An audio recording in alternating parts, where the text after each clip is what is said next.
Adolescence Netflix release చేసిన British television web series ఇప్పటికే ఎన్నో సంచలనాలను సృష్టించింది. ఇప్పుడు ఏకంగా 5 ఎమ్మీ అవార్డ్స్ గెలుచుకుని హిస్టరీ క్రియేట్ చేసింది.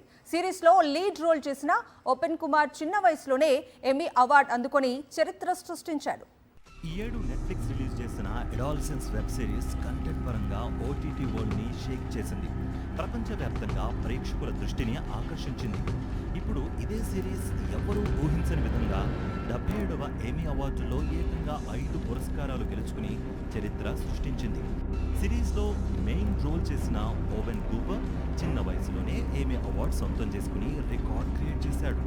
ఉత్తమ సిరీస్ అవార్డుతో పాటు ఇదే సిరీస్లో నటించిన స్టీఫెన్ గ్రాహం ఉత్తమ నటుడిగా, ఎరిన్ డిహోటీ సహాయ నటిగా, ఓవెన్ కూపర్ ఉత్తమ సహాయ నటుడిగా ఎమ్మీ పురస్కారాలు గెలుచుకున్నారు.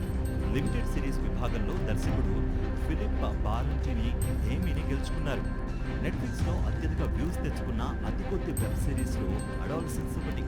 అసలు దాదాపు 93 దేశాల్లో టాప్లో ట్రెండ్ అయింది ఈ వెబ్ సిరీస్. హత్యా నేరం కింద 13 ఏళ్ల జేమీని పోలీసులు అరెస్ట్ చేస్తారు. అనంతరం విచారణ మొదలు పెడతారు. ఈ జేమీ హత్య చేశాడు, హత్యా నేరం నిరూపణ అయిందా లేదా అన్నది స్టోరీ లైన్. అన్నింటికి మించి సింగిల్ టేక్ మేకింగ్ ఈ సిరీస్కు మరో హైలైట్.